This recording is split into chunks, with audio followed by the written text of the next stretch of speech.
My son had no idea I was already 3 steps ahead of him when he called me that Sunday morning. He was crying. I hadn't heard him cry since his mother passed 12 years ago. So when his voice broke over the phone and he said, "Dad, I don't know what to do. I already knew it was bad."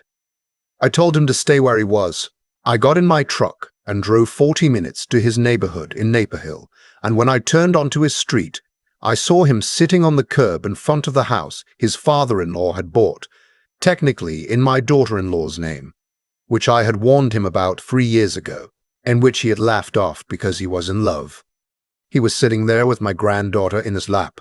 She was 6 years old, and she was eating a granola bar like none of this was unusual, because children that age don't always know when the world is falling apart. There were 2 garbage bags on the sidewalk next to him. Just 2, but 22 years of being my son had amounted to 2 bags of whatever he'd managed to grab before they changed the locks. I parked. I didn't say anything for a moment. I just looked at him. He looked back at me and said, "He told me my bloodline wasn't good enough for his family."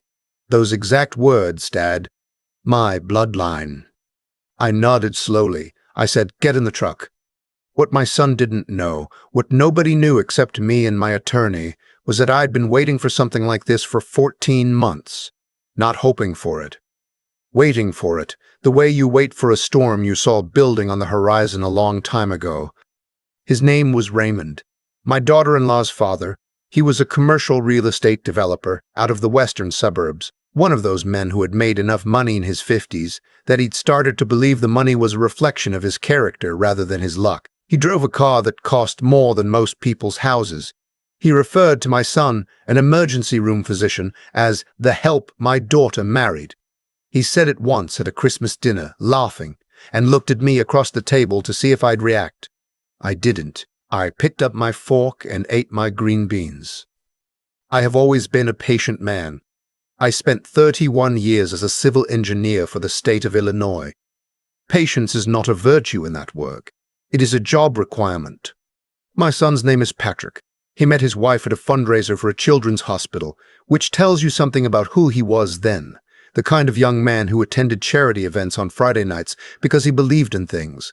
Her name was Vivienne. She was beautiful in the way that makes you stop thinking clearly, and she was charming in a way that I now understand was practiced. I didn't dislike her at first. I want to be honest about that. I thought she was a little too comfortable with money she hadn't earned.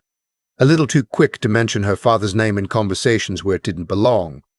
But I told myself that was just how some people were raised. The first time I felt something shift was about 8 months into their marriage. Patrick called me late on a Tuesday night. He said Vivienne had been asking him questions about his work, not the medicine, but the business side. Hospital systems he had relationships with, which administrators he knew personally, which department heads he played golf with. He laughed it off when he told me. He said, "She's just curious about my world, Dad." I said that was probably right. I hung up the phone and sat in my kitchen for a long time. Raymond had a business partner named Sullivan. They'd been developing commercial properties together for about 12 years. What most people didn't know, what I found out through a contact of mine who worked in county permitting, was that Raymond and Sullivan had been quietly expanding into healthcare real estate, medical office buildings, outpatient surgical centers, the kind of developments that required relationships with hospital systems and physician networks to get off the ground. My son had those relationships. I started keeping notes in a notebook I bought at a Walgreens. Old habit from my engineering days.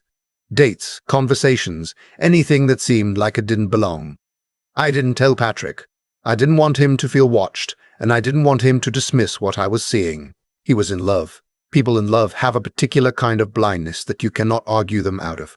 You can only wait. About 4 months into my note-keeping, Vivienne started pushing Patrick to leave his hospital position and open a private practice. She had a location in mind, a space in a building owned by one of her father's LLCs.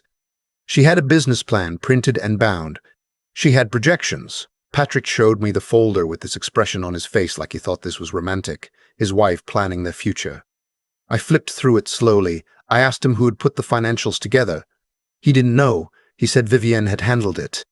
I borrowed the folder for a weekend to review the numbers. I took it to my attorney instead. My attorney, a woman I'd used for estate planning for 15 years, sharp and unhurried and entirely impossible to impress, looked through the documents and called me back on a Monday morning. She said, "The structure of this arrangement would give Raymond's holding company a 40% stake in your son's practice in exchange for the facility lease. The language is buried in the operating agreement on page 11. If your son signs this, he won't own his own practice. He'll be a contractor in his father-in-law's building, generating referrals and relationships that benefit Raymond's healthcare real estate portfolio." I thanked her. I closed my notebook and opened a new one. I want to say something here because I know what some people are thinking. They're thinking, why didn't you just tell your son? Sit him down, show him the documents, warn him. I tried. Once. Early on, before I had everything documented, I sat Patrick down at my kitchen table and I said, carefully, that I had some concerns about how close Raymond seemed to want to get to Patrick's professional life. Patrick looked at me with this patient, exhausted expression that I recognize because I had worn it myself when my own father tried to warn me about things I wasn't ready to hear. He said, "Dad, I know you don't like Raymond, but he's been nothing but generous to us." He said Vivian loved him. He said they were happy. I dropped it. I went home and I kept writing in my notebook. My granddaughter Clara, was born about 14 months into the marriage. She had Patrick's nose and ears, which delighted him. She had dark eyes that didn't look like either of them, but babies often don't look like anyone for a while, and I didn't dwell on it. I held her in the hospital and felt the ordinary miracle of it, a new person who hadn't existed before, and I pushed everything else to the back of my mind for a few weeks. It came back. There was a man who worked at Raymond's development company. A project manager, mid-30s, had been with the company for about 4 years.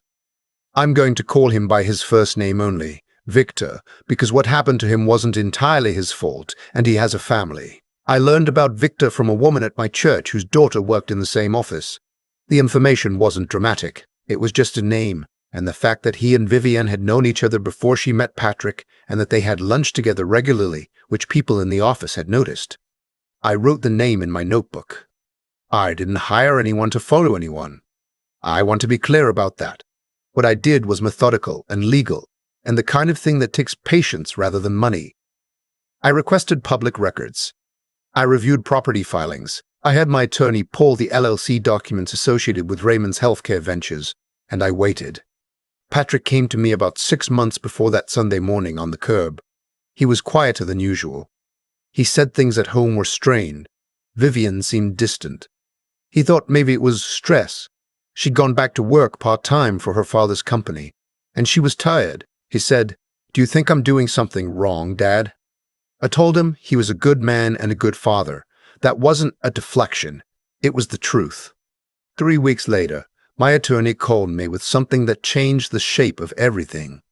She had been reviewing a real estate transaction on my behalf, a property near Patrick's hospital that Raymond's LLC had quietly acquired. And in the course of that research, she had come across a deed of trust naming Victor as the co-purchaser on a small residential property in Evanston. The other co-purchaser was Vivienne. The purchase date was 8 months before Clara was born. I sat with that for a long time. I'm 63 years old. I have seen enough of life to know that a piece of paper isn't always what it looks like, and that there are innocent explanations for things that appear sinister. I did not assume. I did not confront anyone. I made an appointment with a private laboratory and I had my attorney draft a very careful letter. Patrick had left a coffee mug at my house the previous Thanksgiving. Clara had used it once when she was visiting, drinking hot chocolate from it, and I had washed it, but not put it in the dishwasher. I had kept it in a cabinet, still, for reasons I didn't fully examine at the time. I told myself I was being overly cautious. An old man's instincts probably wrong. They were not wrong. The results came back on a Wednesday. I read the document twice. I put it in a folder in my filing cabinet behind my tax records. I called my attorney. I told her we were ready to move. Here is what we had by that point. 14 months of documented communications between Vivian and her father's company that demonstrated a pattern of information gathering about Patrick's professional relationships.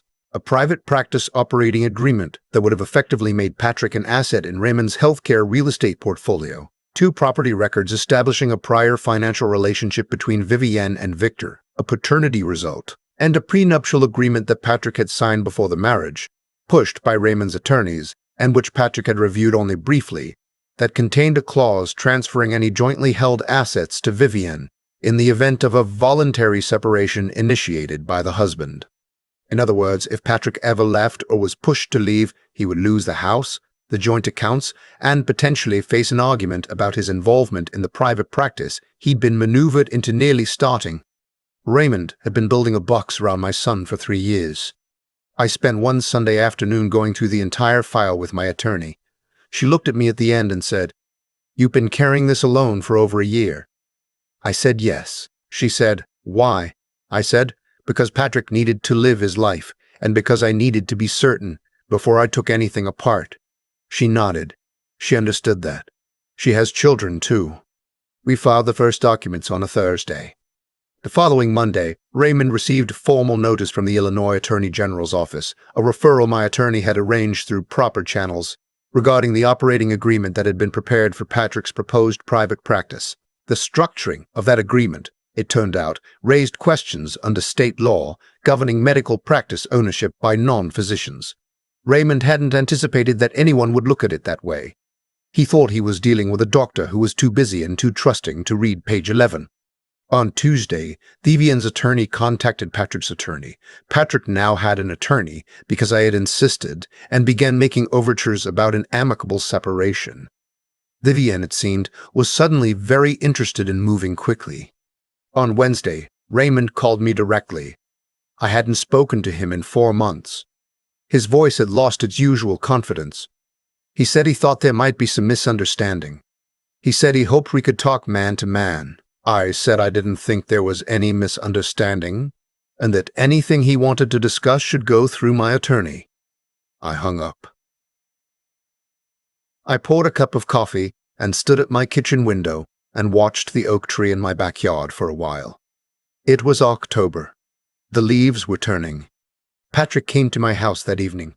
He had seen some of the documents by then. His attorney had walked him through the operating agreement. He sat at my kitchen table and he looked at his hands for a long time. He said, "How long did you know?" I told him. Not everything, not all at once, but the shape of it. He was quiet for a while. He asked about Clara. I waited. He asked again differently, and I understood what he was actually asking. I told him the truth. I told him what the results said, and I told him I had not known what to do with that information for weeks, and that I had decided to tell him in person when the time was right. I put my hand on his arm. He didn't say anything. The kitchen clock made its small sound. Outside, a car went by slowly. After a long time, he said, "She's still my daughter." Those 4 words. I'd wondered for months how he would respond. And I'd imagined many possibilities, and the one I had not imagined was such simple, immediate clarity. She's still my daughter. Like it wasn't even a question that needed to be resolved. Like the answer had been there all along, and the information I'd just given him simply didn't have the power to change it. I am not a man who cries easily. I'm from a generation that was taught to treat that kind of thing as a private matter. But I had to look away from him for a moment, at the window, at the oak tree in the dark. The legal process took several months. The prenuptial agreement was challenged on the grounds that Patrick had not been given adequate time or independent counsel to review it. My attorney found the paper trail to support this, and it held. The house situation was more complicated, but it resolved in a way that was fair. Raymond's referral to the AG's office resulted in a formal investigation into the practice structure proposal, and while I won't claim it ended his career, it required his company to restructure several healthcare-adjacent deals and cost him considerably in legal fees and reputation.